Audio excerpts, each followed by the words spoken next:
Hey guys, welcome to another episode of Real Life Keto Radio. And if you are watching this on Facebook or YouTube, this is our first time trying to go live as we record our radio show.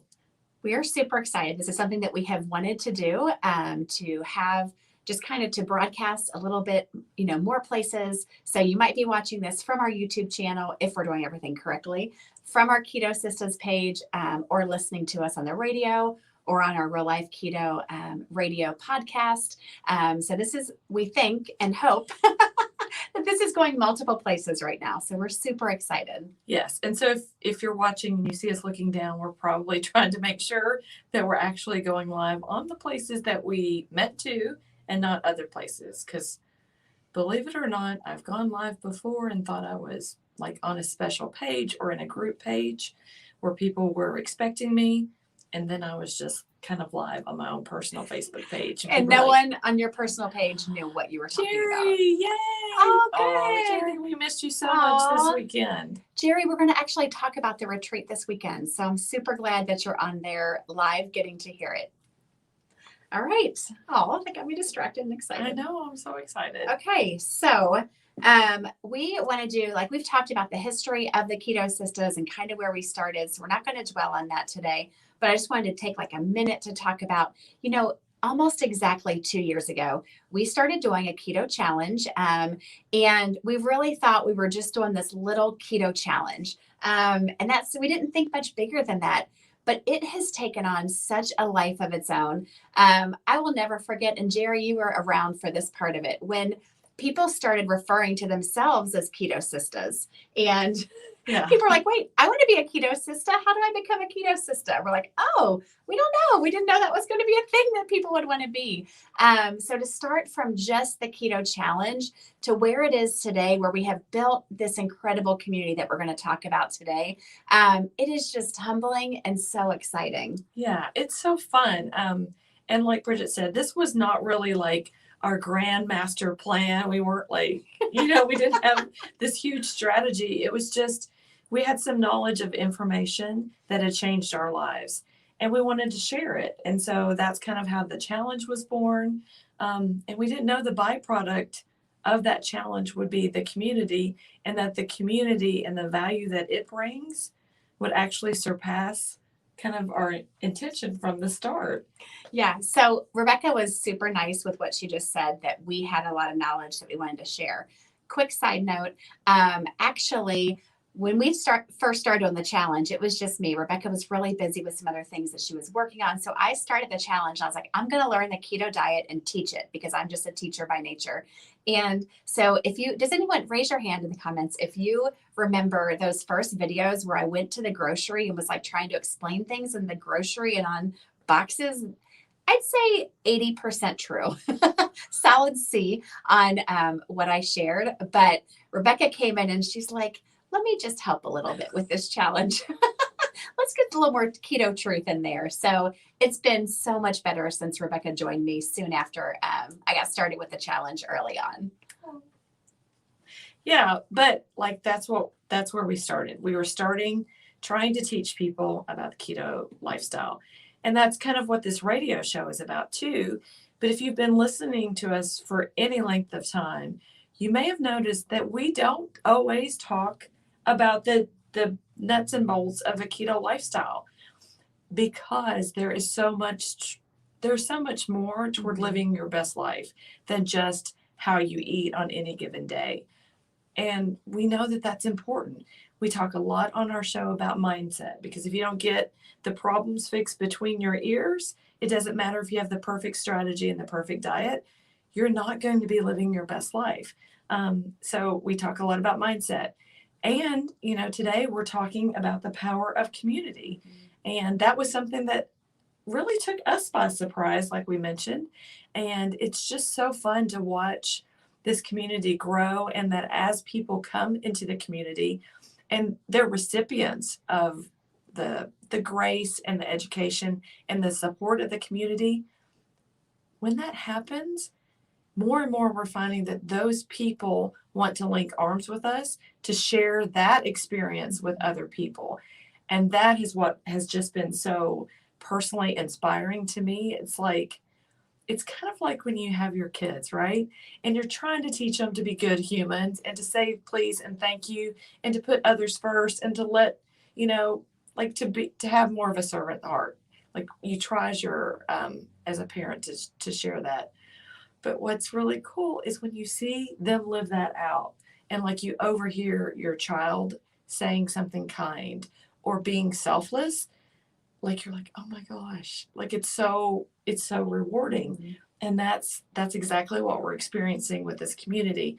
We were all about grace and education and support and accountability. Mhm. But it's so nice to see that kind of spread. It's just amazing. It is super rewarding. Side note, if you are looking for like hardcore keto facts and keto truth, there is a place in our community for that. So if that is something that you're looking for and you're like, I like these girls, I like what they're saying about the community, but I actually want to learn how to do macros, you can go, if you're interested in that, to reallifeketo.com. And we have a lot of resources for anywhere that you might be on your keto journey, including if you're looking for the accountability and the more detailed aspects of keto, which is a huge whole other world that we don't focus on as much, like Rebecca shared. But we were so excited. So here's a little bit of a truth right here. Sometimes we don't know what we're going to talk about on our show until, say, the drive down. And today I had some stuff come up this morning. And by stuff, I mean, Life. my 19-year-old daughter texted and wanted to come talk to me and process some things with her life. And so, of course, I said yes. So it made us a little bit later getting onto the radio show today. But it always being a mom comes first. So Rebecca came to pick me up and we're like, all right, we got 10 minutes. What are we talking about?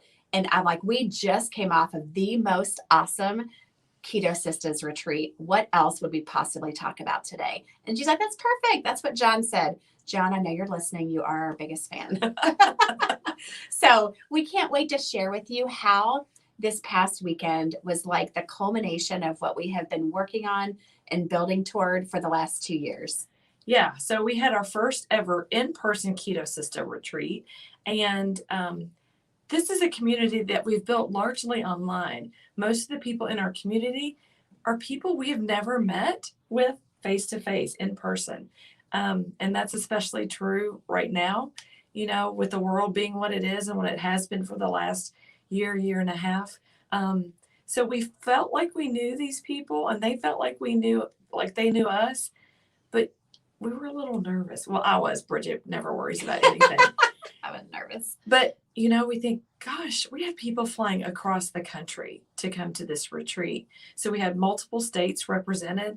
And I thought, is it going to be weird when they actually show up? Like, is there going to be this awkwardness?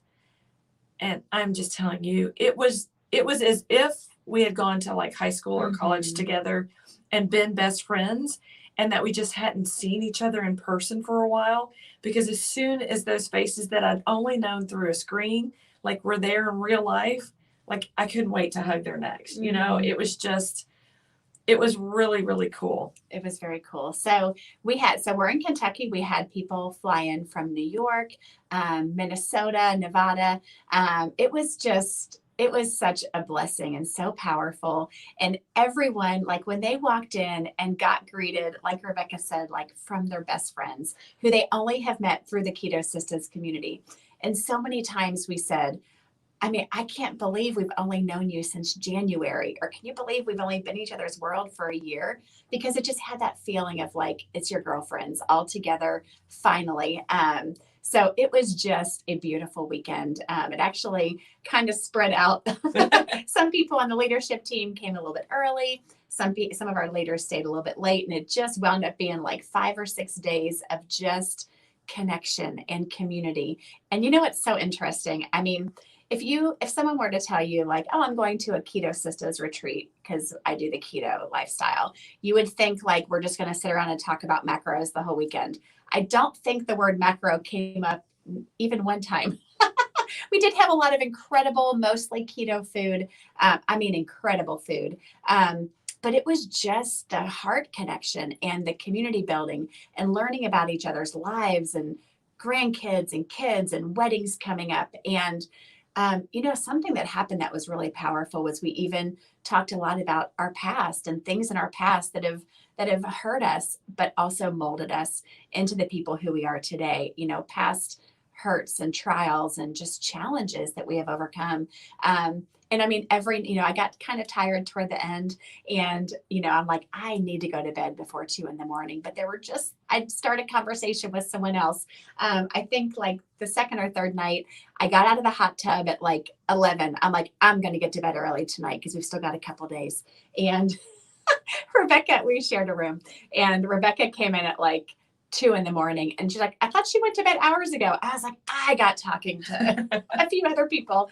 So it was just powerful. It was powerful. Yeah. And one of the things we did near the beginning of the retreat is something we called KETO-SISTA dating, like speed dating. And so Bridget had ordered these little dividers, and we set up this whole system where we could spend 4 minutes one-on-one with each other. And then we would switch to the next little station. And it was just a great way to very quickly kind of get to know them a little bit more one-on-one. What is your family history? What did your husband think about you traveling across the country to like spend a whole weekend with people you never met, right? And it was just, it just kind of accelerated the whole weekend because you got a jump start with that one-on-one connection with each person. But like every time I stepped into the little cubicle, I thought, oh, is this going to be awkward? And no, it's like when that 4 minutes was over, I was like, no, Bridget was the timekeeper. I'm like, no, it's too soon. We just got started. Yeah, a few side notes there. Number one, I was in charge of the time, but because of that, I kept having really great conversations. So I wouldn't announce it. She would keep it going if her conversation was going really well. But if I wanted more time, she's like, stay on task, Rebecca, stay on task. So it was supposed to be like an hour and a half activity that wound up being like 3 hours because every conversation was so powerful. And to just have that one-on-one with so many different people. We also had 7 who attended virtually. And so we were able to, for this part, we had them all on a little iPad and we would move them around. And so like it would be in a cubicle and, someone would move the iPad. So you'd just be talking to the iPad. And it was just so fun. One of my favorite pictures from the weekend was 2 of the virtuals wound up being next to each other. So you just have these 2 iPads talking to each other. It was just fun. And neither of us, we've been so busy at the retreat. We wanted to like literally cherish every moment. And so we haven't posted much on social media on our personal pages, but by tonight, we're both going to get some of the pictures up. Just check them out. They were so fun. I mean, the pictures could never do it justice, but you got to check out that picture of the 2 iPads talking. It was so cute. Yeah. And I mean, if you think during these times of the pandemic and maybe shutdowns are kind of looming, as maybe a possibility again as the numbers go up. Like if you're thinking, hey, I can't have true meaningful connections like on screens, like that is just not the case because these relationships were largely forged and online. Like that was how they started and that's how they've been nourished. Yes, it was great to be in person, but even those people that weren't able to be in person and we just moved the iPad around for them. Like when we talked to them, they're like, I felt like I was there. The only thing I really missed was the food because we showed the picture of our great spread and they're like, oh, I am missing out on that. But like if you're hungry for a community and you don't really maybe have it wherever you live, maybe you're trying to do the keto lifestyle on your own. Nobody else in your family is kind of supportive of that. Like find an online community. Like our KETO-SIStas community is designed for that because a lot of people start making these changes on their own and they don't have local support. They don't have family or household support. And so I would just encourage you to make sure you find community. Yes. I have so many more words to say. We have a lot of notes that we want to get through and we've only scratched the surface. But because we're kind of sending this to 4 different places, we're going to take a quick little break to check everything, recollect ourselves, make sure we're on track. So stay tuned. We'll hop right back on here live in the second part of our radio show.